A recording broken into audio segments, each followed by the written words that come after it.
मी दया जोशी, संस्कृत अध्ययन या युट्यूब चॅनलवर आपल्या सगळ्यांचं स्वागत। आज आपण पाहणार आहोत इयत्ता 9वीचा धातू साधित आणि अव्ययनी हा घटक। तुम्ही तुमच्या पुस्तकामध्ये बघायचा आहे। बघा, धातू साधिताः नाम धातू मूलकाः शब्दाः। धातू साधित म्हणजे काय की धातू मूलक शब्द। तर बघा, तुमच्या पुस्तकामध्ये सुरुवातीला क्रियापद, नाम, विशेषण, अव्यय हे दिलेलं आहे।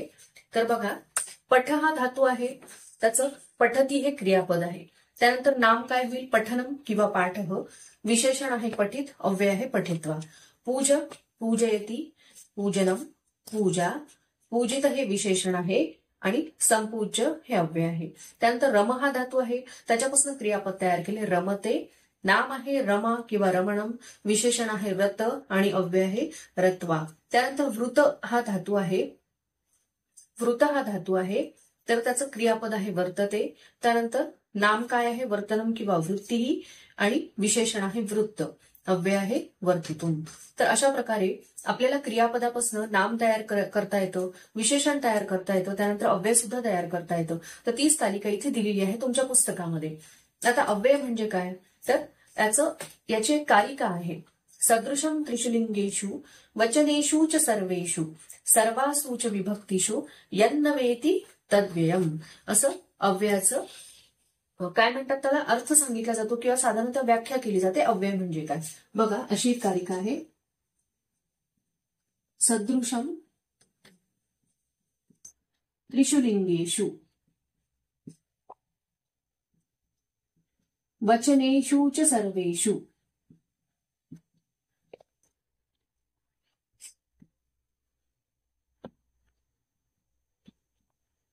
सर्वासु च विभक्तिषु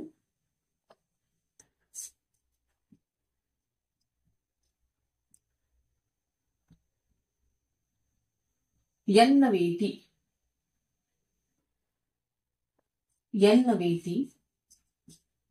तदव्ययम्।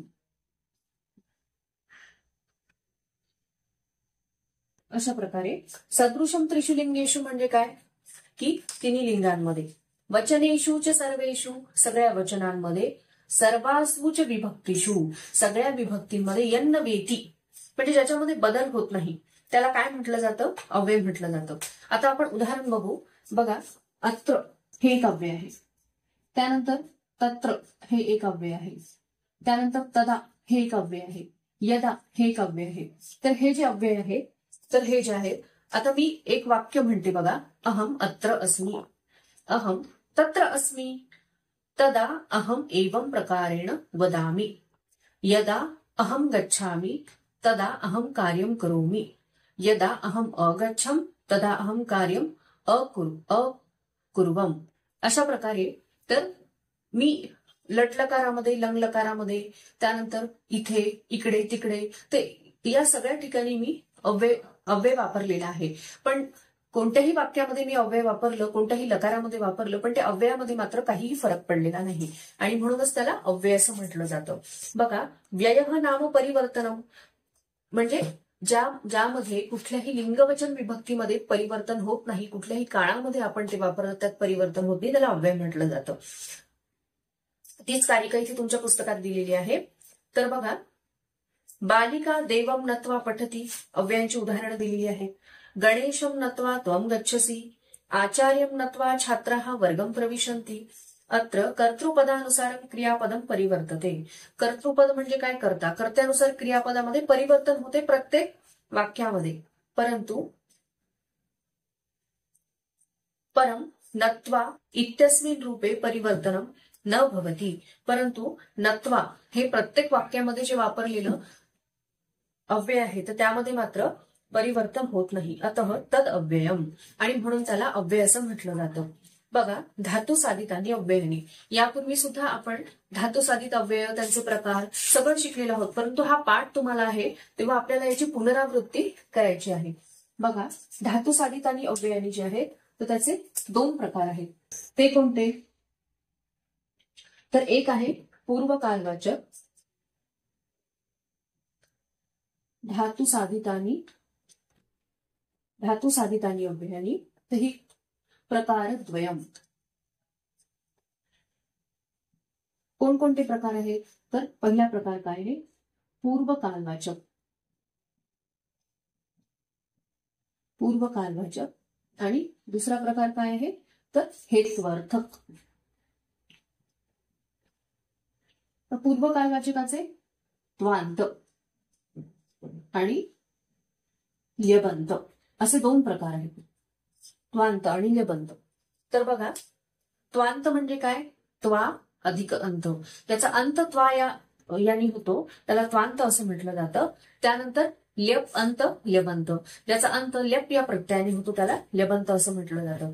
बघा, त्वा त्वा अंत आणि ल्यप अंत.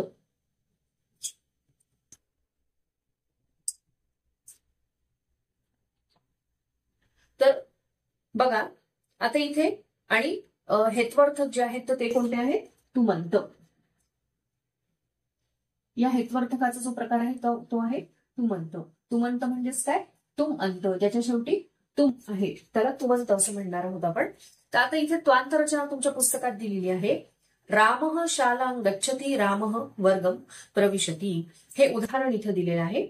तर बघा, रामः शालां गच्छति, रामः शालां गच्छति. त्यानंतर रामः वर्गं प्रविशति. रामः वर्गं प्रविशति. बघा, रामः शालां गच्छति, रामः वर्गं प्रविशति. आता दोन्ही वाक्यामध्ये रामः हा कर्ता जो आहे तो कॉमन आहे. तर आपल्याला काय करायचंय, ज्या वेळेला आपण त्वांत वापरणार तेव्हा पहिल्या वाक्यातलं जे क्रियापद आहे त्याच्या जागी आपण त्वांत वापरणार. बघा, रामः शालां गत्वा वर्गं प्रविशति. तर दुसऱ्या वाक्यामधला रामः हा कर्ता निघून जाईल आणि दोन्ही वाक्यांचं एकच वाक्य झालेलं आहे, म्हणून रामः शालां गत्वा वर्गं प्रविशति.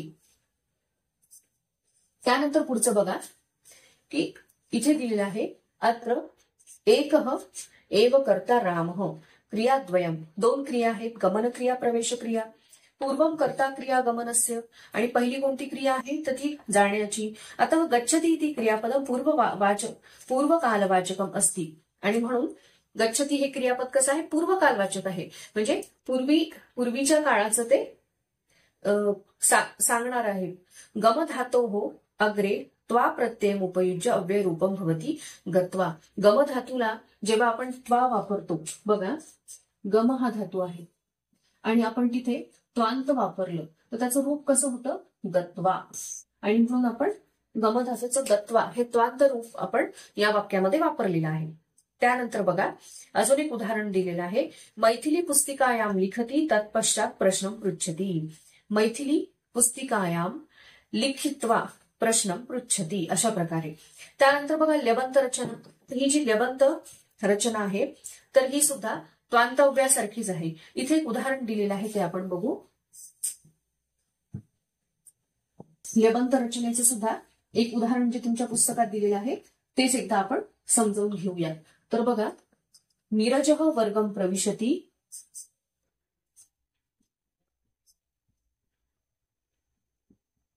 नीरजः वर्गं प्रविशति,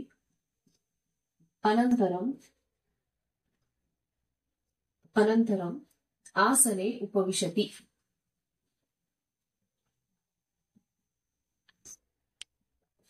बघा, आता इथे पहिल्या वाक्यामध्ये प्रविशति हे क्रियापद आहे. तर ल्यबंत अव्ययाचं वैशिष्ट्य काय आहे की ज्या क्रियापदामध्ये उपसर्ग असतो, सोपसर्ग धातू असतो, उपसर्ग असतो, तर त्यावेळेला आपण ल्यबंत वापरतो. त्वांत वापरण्याच्या ऐवजी ल्यबंत वापरतो. बघा, इथे प्र हा उपसर्ग आहे आणि विष हा धातू आहे, आणि म्हणून आपण ज्यावेळेला याचा ल्यबंत करणार तेव्हा काय करणार? प्र हा उपसर्ग, विष हा धातू आणि ल्यब. तर यामध्ये प जो आहे हा पाणिनीच्या हलेंतम सूत्राने निघून जातो, ल हा लशक्व तद्धितीने निघून जातो आणि फक्त य शिल्लक राहतो, म्हणून आपलं रूप काय तयार होतं? प्रविश्य. हे रूप आपलं तयार होतं. आणि म्हणून आपण काय करणार आहोत आता, इथे लेबंत वापरणार आहोत. लेबंत रचना ही आपली होईल नीरजः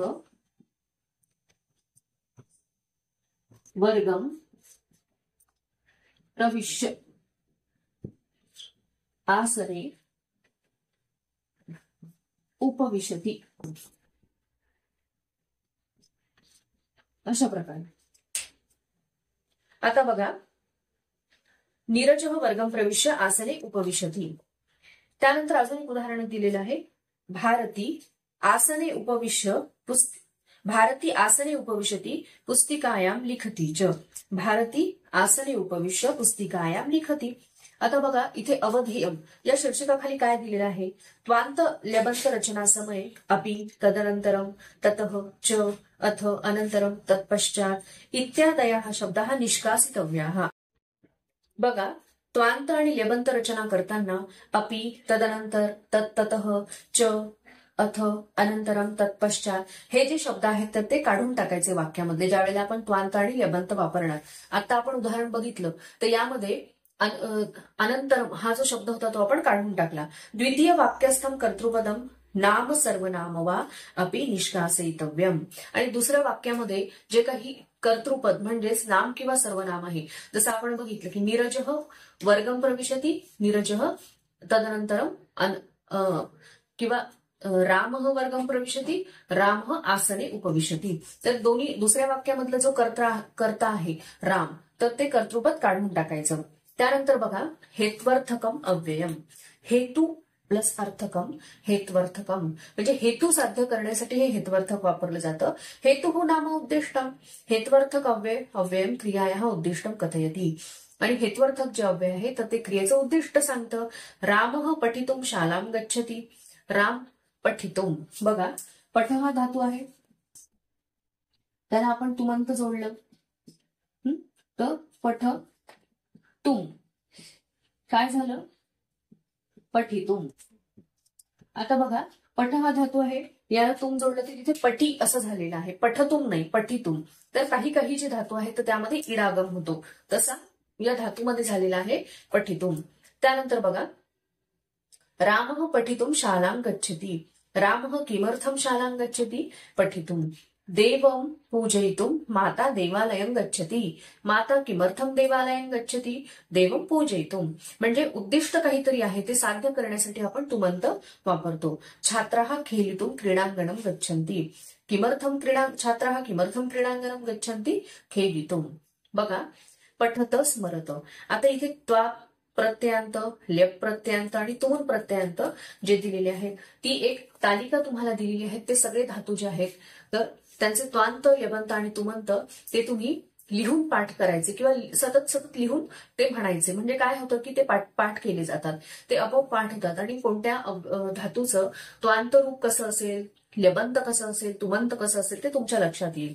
बघा, ता धातू दिलेला आहे, दत्वा प्रदाय दातो, पा पीत्वा निपीय पातो, स्था स्थित्वा उत्थाय स्थातुं, ज्ञा ज्ञात्वा विज्ञाय ज्ञातुं, गै गीत्वा प्रगाय गातुं, ध्यै ध्यात्वा अनुध्याय ध्यातुं, जी जित्वा विजित्य जेतुं, नी नीत्वा अनीय नेतुं, श्रु श्रुत्वा उपश्रुत्य श्रोतुं, भू भूत्वा अनुभूय भवितुं, कृ कृत्वा उपकृत्य कर्तुं, स्मृ स्मृत्वा विस्मृत्य स्मर्तुं, श्रु श्रुत्वा अनुसृत्य सर्तुं, दिश दिष्ट्वा आदिश्य द्रष्टुं, दृश दृष्ट्वा सन्दृश्य द्रष्टुं, पृच्छ पृष्ट्वा अपृच्छ प्रष्टुं, स्पृश स्पृष्ट्वा संस्पृश्य स्पृष्टुं, सिच सिक्त्वा अभिषिच्य सेक्तुं, मुच मुक्त्वा विमुच्य मोक्तुं, वच उक्त्वा प्रवाच्य वक्तुं.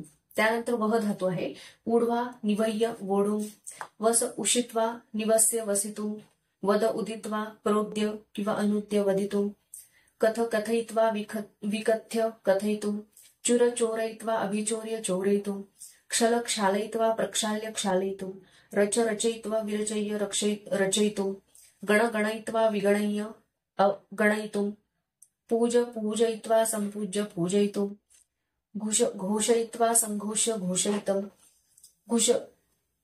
घोषयित्वा संघोष घोषयितुम, नृत नर्तित्वा अभिनृत्य नर्तितुम.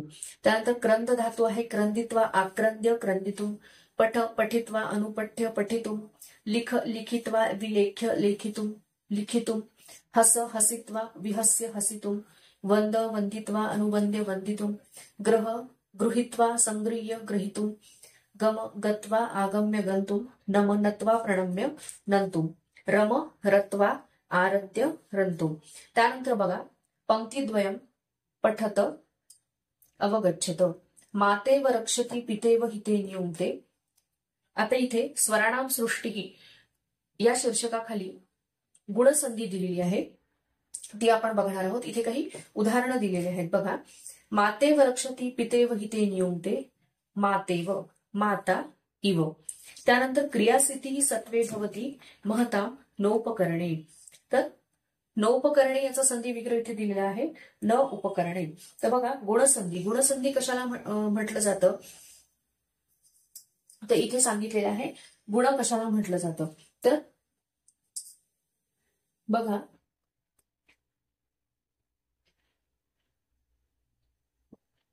अ अ आ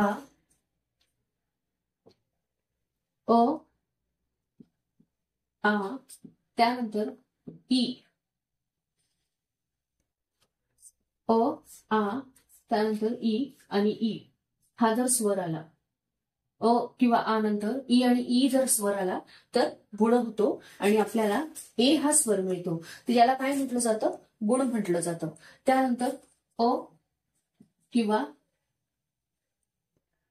आ नंतर उ किंवा उ हा जर स्वर आला तर ओ हा स्वर मिळतो, त्याला काय म्हटलं जातं, गुण म्हटलं जातं. त्यानंतर अ किंवा आ यानंतर रू हा जर स्वर आला, रू किंवा दीर्घ रू, तर अर असा स्वर मिळतो, याला काय म्हणतात, गुण असं म्हटलं जातं. तर प्रत्येकाचं उदाहरण तुमच्या पुस्तकामध्ये दिलेलं आहे बघा. देव इंद्र, तर इथे काय आहे, अ हा स्वर आहे, इथे ई हा स्वर आहे, त्याचा गुण होऊन काय होतो, ए मिळतो आणि म्हणून देवेंद्र. त्यानंतर पुढे बघा चंद्रिकेव, तर काय येईल, चंद्रिका चंद्रिका चंद्रिका इव अशा प्रकारे. त्यानंतर बघा पुढे जे उदाहरण दिलेलं आहे, पुढे जे उदाहरण दिले ते आहे वृक्षस्योर्ध्वम, वृक्षस्योर्ध्वम. तर वृक्षस्य वृक्षस्य ऊर्ध्वम.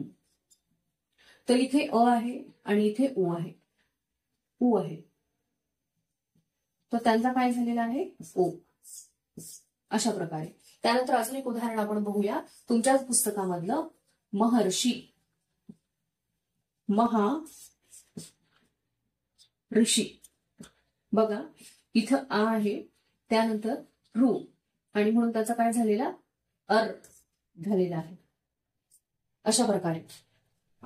तर ही जी गुणसंधी आहे तर ही आपण बघितली. याचं जे पाणिनींचं सूत्र आहे गुणसंधीचं ते आहे अदेन गुणः. अदेन गुणः या सूत्राने गुणसंधी होतो. अदेन गुणः यानी गुणाक्षर कोणती तर ही सांगितली आहे. तर बघा अत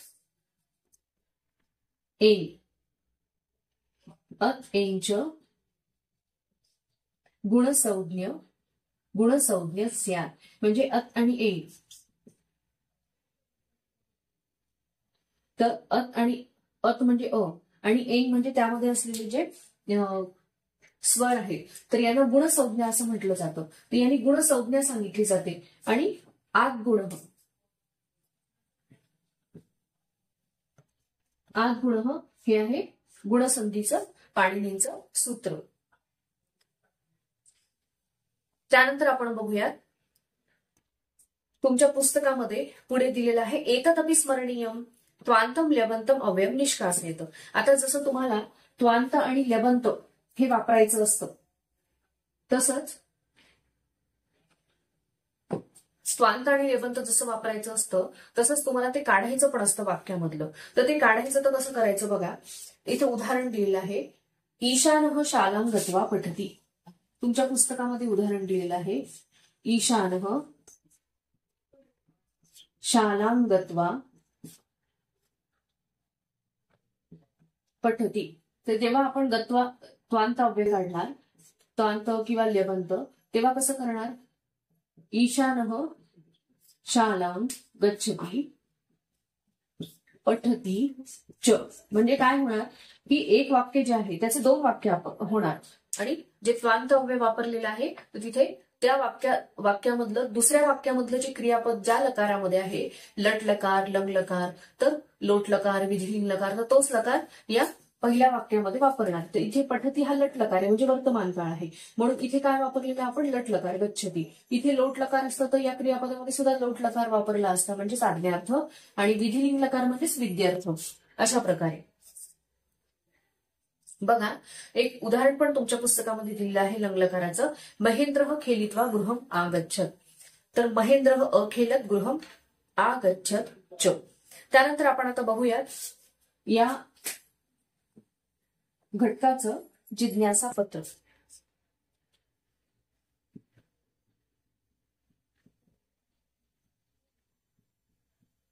जिज्ञासा पत्र आपण बघूयात. त्यामध्ये पहिला जो प्रश्न आहे तो कसा आहे, पूर्व कालवाचक धातू साधित अव्ययाने उपयुज्य वाक्याने लिखत.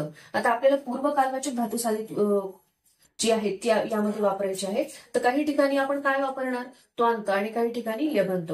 तर सोपं सारखं धातू असेल तर तिथे आपण लेबंत वापरणार आहोत. पहिलं वाक्य बघा, सह गच्छति, सह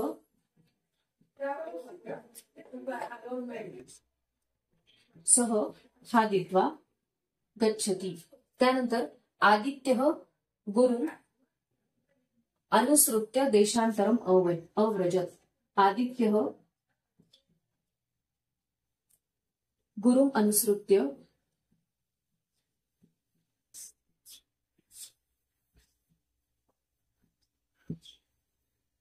देशांतरम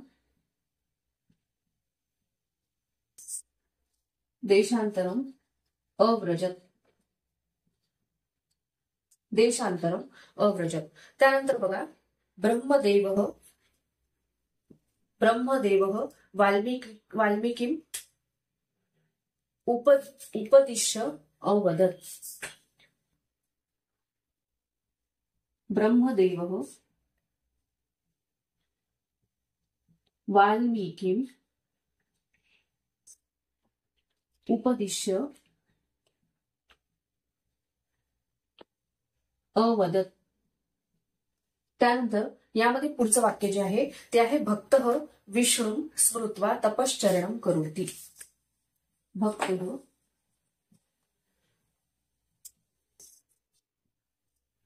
विष्णू स्मृत्वा तपश्चरणम करोति. त्यानंतर पाचवं वाक्य जे वापरलेलं आहे तर ते आहे, बालकः ईश्वरं ध्यात्वा अभ्यासं प्रारभते.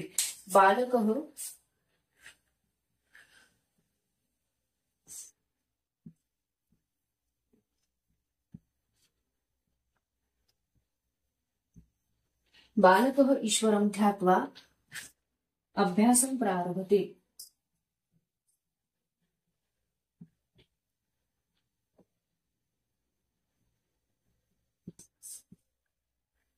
अभ्यासं प्रारभते. त्यानंतर बघा, पुढचं जे वाक्य आहे, सिंहः दृष्ट्वा मुकुलः भीतः.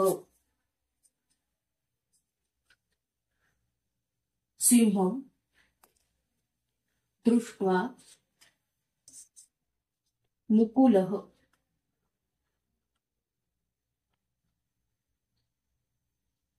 मुकुलः भीतः. त्यानंतर नौकाम आनीय अजयः प्रवासम आरभत.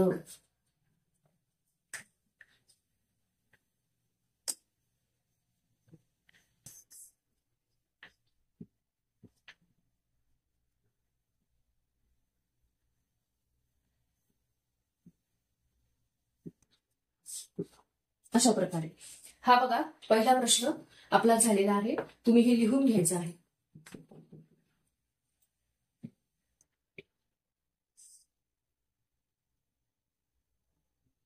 हा पहिला प्रश्न तुम्ही लिहून घ्यायचा आहे. त्यानंतर बघा दुसरा प्रश्न आपण बघूयात. हेत्वर्थकम अव्ययाने प्रयुज्य वाक्यम पुनर्लिखत. तर आपल्याला हेत्वर्थक जे आहे म्हणजेच तुमंत ती वाक्यामध्ये वापरायची आहे. भार्गवः स्नातुं गंगा नदीं गच्छति. भार्गवः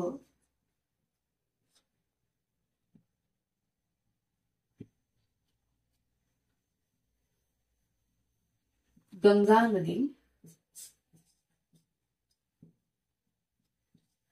गच्छति. त्यानंतर बघा गर्तवः गातुं आरभते. आरभते आरभत रात्रौ.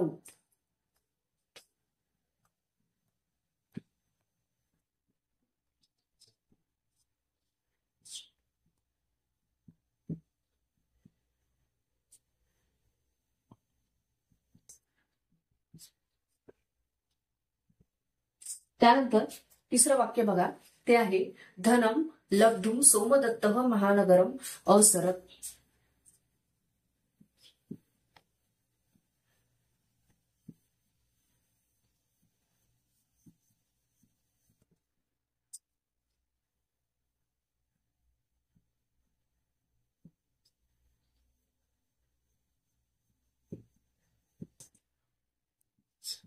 त्यानंतर यामधलं चौथं आणि शेवटचं वाक्य आहे प्रश्नम प्रष्टुम सह धैर्येण अग्रे आगच्छत.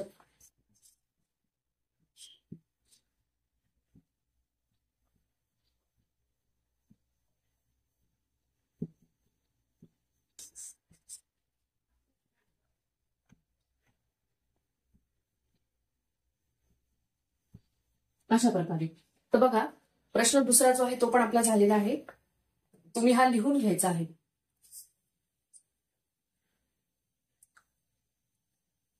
त्यानंतर बघा पुढचा प्रश्न जो आहे त्वांतम लेबंतम अव्ययम निष्कासयेत.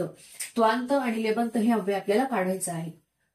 तर यामध्ये पहिलं वाक्य बघा काय आहे ते आहे दीपेशः गीतम स्मृत्वा गायती. दीपेशः गीतम स्मरती गायती च. अशा प्रकारे होईल जेव्हा आपण त्वांत काढणार त्यावेळेला. त्यानंतर सुवर्णा प्रातः उत्थाय ग्रामम अगच्छत. सुवर्णा प्रातः उदतिष्ठत ग्रामम अगच्छत च. अशा प्रकारे. त्यानंतर बघा पुढचं वाक्य जे आहे तिसरं छात्राः उत्तरम लिखित्वा स्मरन्ति. छात्राः उत्तरम लिखन्ति. लिखन्ति स्मरन्ति च. स्मरन्ति च. अशा प्रकारे. त्यानंतर बघा पुढचं जे आहे राधा दुग्धम पीत्वा फलम खादतु. राधा दुग्धम पिबतु फलम खादतु च.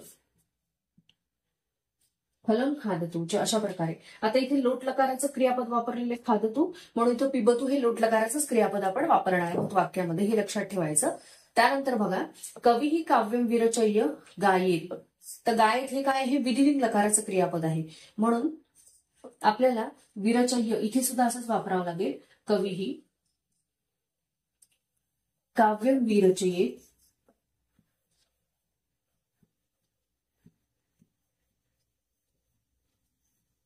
गायेत च. तर बघा, आता हा तिसरा प्रश्न जो आहे तो पण आपला झालेला आहे. तुम्ही हे लिहून घ्यायचं आहे.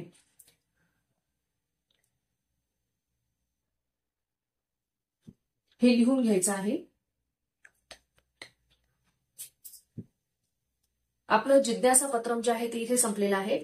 आपण धातू साधित अव्यय बघितली, त्यानंतर आपण त्याची जी क्रियापदं आहेत त्याची तालिका बघितली. त्वांत, ल्यबंत आणि तुमंत हे त्याची रूपं जी आहेत त्या तालिकेमध्ये ती आपण बघितली. त्यानंतर आपण गुणसंधीचा अभ्यास केला.